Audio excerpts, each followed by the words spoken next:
These cabinet meetings, they're beginning to look a lot similar to the previous ones. So I don't pay close attention to them. But the one thing you should know is if you watched it, you can maybe clue in Donald Trump on what it is that happened during that cabinet meeting, because I don't think he saw much of it. Japan and Korea, they offer us $750 billion in cash to build in America. Over a fence line dispute that had been in their family for 130 years. We fixed that. The Henry family in New Jersey. Investments, and we're seeing more and more of that, where we also rescinded the supplemental statement that discouraged the fiduciaries. California, New York, Massachusetts, Connecticut, Maryland, I could go on. What happened in those states? Well, many of whom were let in across our borders under the previous administration.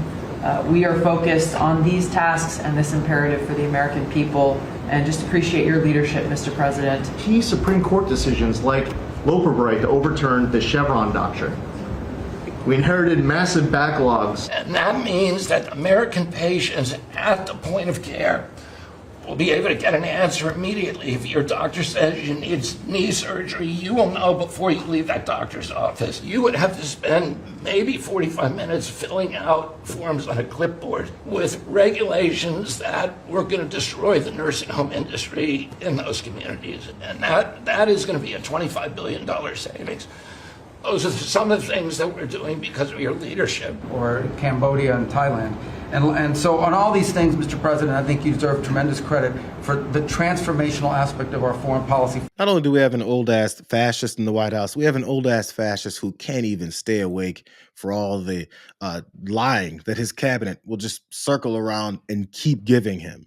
There are a couple of ways that you can keep his ass awake, though. There's a couple clues and cues that they worked on to make sure to grab his attention so he won't be snoring in their faces and potentially embarrass them. Lee Zeldin, I think in this particular round, I think he nailed it. Thank you, Mr. President, for being willing to take a bullet for this country. And if you were to ask me what I'm grateful for, whether it's a Thanksgiving, it's a Christmas, a Hanukkah, a New Year's, any time of year, the fact that this president, after 4 years serving in office, he could have just left it in the rearview mirror and went on to really enjoy retirement. But he is willing to take a bullet for all of you tuning in at home because he believes in his flag, our freedom, our liberties, and to save the greatest country in the history of the world. So I'm grateful this holiday season for you, Mr. President. You're willing to take a bullet for all of us, and by all of us, it's the American public. Lee Zeldin, probably the day of, maybe the day before, practiced in his mirror at home what he's going to say to Donald Trump to make sure that he's pleased, that the fascist, the dictator is pleased. I'll go with the bullet thing because we really ran that bullshit for a long time. Maybe I can regurgitate the bullet. This president took a bullet for us, and you know what? He's going to take a next bullet for us as well, too. Lee Zeldin did a great job at that. I wonder if his family at home said, "How was your day, Lee?" And he was, "Oh man, it was great. Let me get this shit off my tongue, and then I'll be right in for dinner." The other way to make sure that you get his attention kind of worked, but it didn't fully.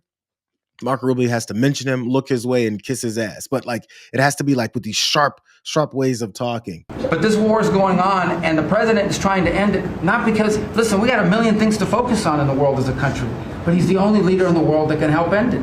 And that's why even as we speak to you now, Steve Woodcock is in Moscow trying to find a way to end this war, to save lives of 9,000 people, Mr. President, as you know, are dying every week. More people. He's like, I got to say Mr. President, because he definitely responds when someone calls him Mr. President, and you saw his face. Steve Woodcock is in Moscow trying to find a way to end this war, to save lives of 9,000 people, Mr. President, as you know, are dying every week. More people. A little bit of drool ran off his face a little bit there, though. There's all these tactics. They're really working on it. But you know what really helps is after we see all this, everyone's making fun of his old tired ass. You have to make sure that state media does the most state media thing ever. Here's Laura Ingraham. Well, we all know that he doesn't sleep. I'm not a big sleeper either. So, on occasion, I close my eyes if someone's talking for too long. I admit it. But big deal. I mean, the results speak for themselves. What President Trump does on a daily basis. If you sleep 3 hours or 4 hours a night, you're probably going to close your eyes, whether you're 79 or 49. I don't think that matters. Yeah, President Trump. Thomas Edison believed in the 10-minute nap, by the way. What would they say? We wouldn't have electricity, right? Oh, my goodness. Well, Dr. Siegel, we will continue to see them fixate on this after everything they did to cover for Joe. That was an awkward little, segment, wasn't it? Mark Siegel was on with Laura Ingraham. So the state TV anchors have to then instead, just like the stupid patches over their ears when Donald Trump didn't get shot, the stupid patches over their ears, they have to start being Donald Trump. That's how cults work. Donald Trump wasn't sleeping. Okay, yeah, Donald Trump was sleeping. But you know what? I sleep too. And I'm talking to people at work, I fall asleep sometimes. We are all Donald Trump. Did you guys know real patriots take naps in the middle of the days? We call them siestas. So now she's going to celebrate him passing the fuck out in the middle of a cabinet meeting where he's supposed to be talking about how where he is. And the guy's got 1 million hours of energy a day. He never stops working. So now that he's passing out, that's the greatest thing ever. You can be 39 or 79. It doesn't matter. I think it mattered to both Donald Trump and Laura Ingraham back when Biden was in office. When you can't fall asleep, you wake up in the night, how do you go back to sleep? Well, the only thing I totally admired about Sleepy Joe Biden is the following. He'd go to a beach. He'd lay down in a cot, barely able to get his feet through the sand. He'd lay down, and within minutes, he's sleeping, and you have cameras watching him. I could never do that. I would never be able to sleep like that. That's about the only thing I think that was wonderful. He was a disaster. This man was a disaster. I don't sleep much. You don't sleep much. A lot of people that love what they're doing don't sleep much, I find. And so far, it's been okay. It's weird how when they were talking about a guy sleeping, that it's the worst thing. Matter of fact, they even talked about him sleeping on the beach. Bro, what's he supposed to do on the beach? I think people pass out when they're suntanning. I mean, I wouldn't advise it. But that was the example they wanted to go with there. Joe Biden slept on the beach. I can't believe he'd sleep in front of cameras. I would never do that. That is until I do it. He's a sleepaholic. Fine, he's an old man. Fine, he's got health issues. Fine, he keeps lying about everything. Fine, he's a fascist. But did you guys hear this aspect? Somalians ripped off that state for billions of dollars. Billions. Every year. Billions of dollars. And they contribute nothing. The welfare is like 88%. They contribute nothing. I don't want them in our country, I'll be honest with you, okay? Somebody would say, oh, that's not politically correct. I don't care. I don't want them in our country. Their country's no good for a reason. Their country stinks. We don't want them to hell. We have to rebuild our country. And we're going to go the wrong way if we keep taking in garbage into our country. Ilhan Omar is garbage. She's garbage. Her friends are garbage. These aren't people that work. These aren't people that say, let's go, come on, let's make this place great. These are people that do nothing but complain. But when they come from hell and they complain and do nothing but bitch, we don't want them in our country. Let them go back to where they came from and fix it. I don't even have to debunk all the, the blatant hatred and racism that he was spewing all there. But notice he talks about who's garbage. This whole rhetoric about garbage. Ilhan Omar, out of nowhere, is garbage in this cabinet meeting for some reason. Their country's trash. They should go back and visit. They come from hell. So are we ready to go ahead and acknowledge all those things about him calling people from other countries whole countries? I think it's pretty obvious. He just said the same thing there.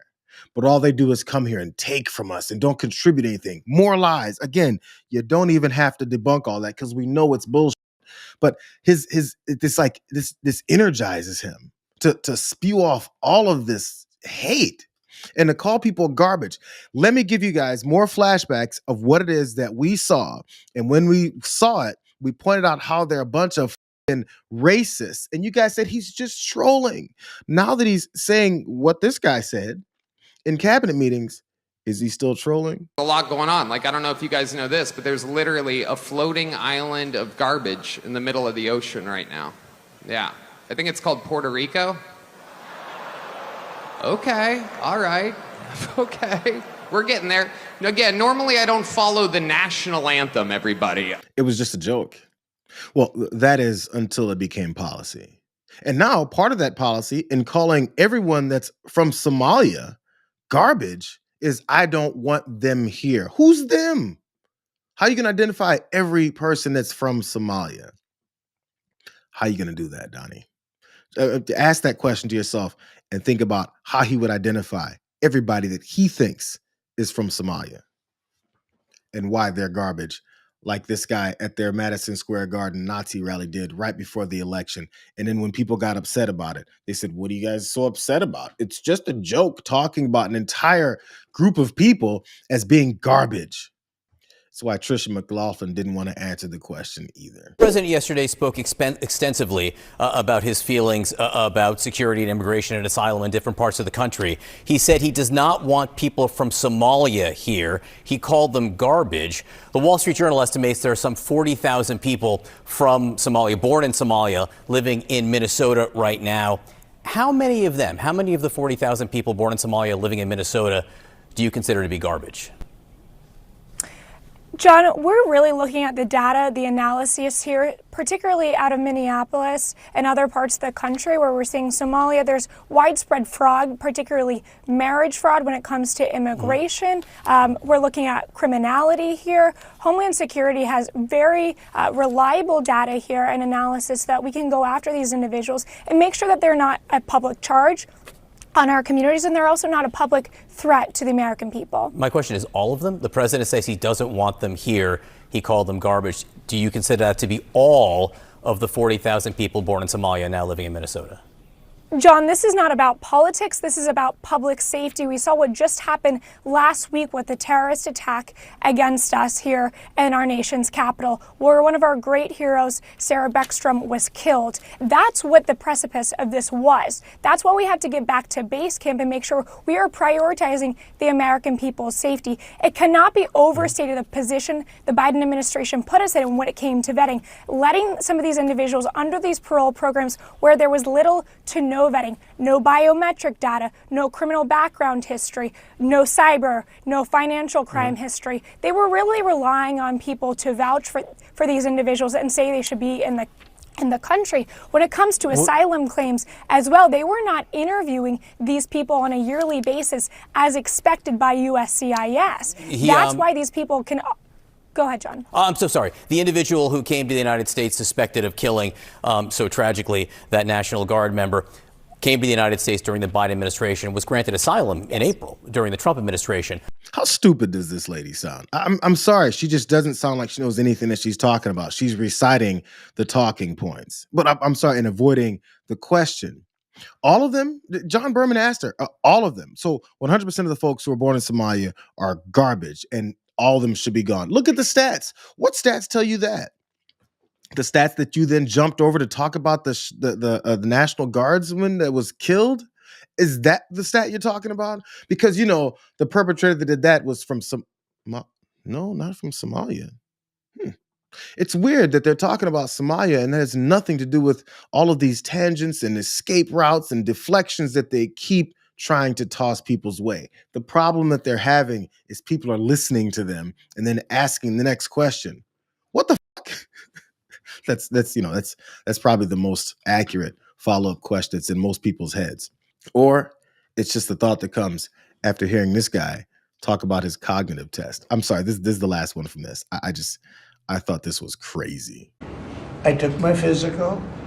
I got all A's, everything. But they said to me, would you like to take a cognitive test? I said, is it hard? They said, yes. I said, well, I'm a very smart person. Who was the last president to take one? No president has ever agreed to take one. Because when you get into the mid-questions, meaning, 10, question number 10, 11, 12, 28, 30, they get harder and harder. And they said, would you like to do it? I said, well, no reason to do it. Nobody's ever done it. I'll do it maybe, but there's really no reason. They said, sir, the problem is this is Walter Reed Hospital. And that's a military hospital. And that means that things are, sort of open. It's not like private where you have, if you do poorly, we'll have to, probably you'll find out. I said, I won't do poorly. I'm a smart person, not a stupid person. And as the doctor will tell you, I aced it. Right, Susie? I aced. I got every question right. And these are tough questions. These are questions that I would say 99% of the people that I'm talking to right now, meaning the people that, from the fake news, would not do well in those exams. But I'm the only one that took it. I got every single question right. And then I read in the New York Times, is Trump sharp? Trump is sharp. But they're not sharp. That's why they're going out of business, the New York Times. I hear that they're losing so much money, it's ridiculous. How long would they sit there and listen to Grandpa ramble like that? He got all A's on the cognitive tests. All A's. You know, because cognitive tests are graded on a letter scale like you're in school.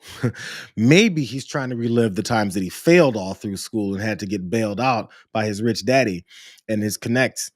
And so he's like, I got A's now because he never got those before. But he got all A's on a cognitive test because he didn't take one. It was the hardest shit ever, bro. No president has ever touched it. A president would see a cognitive test and go, oh my God, I'm scared of that. This is worrisome. Somebody leave that for Donald Trump several years later to then take instead, because he's the only man I know that can take a cognitive test. It's the hardest thing ever, bro. Have you ever taken a cognitive test? What a loser this guy is. He got all, in fact, he aced it, got all the questions right. The teacher that submitted the cognitive test for Donald Trump was like, this is amazing, Donnie. I can't believe you did it. No one's ever done this before. I know one person that couldn't do it was Barack Hussein Obama.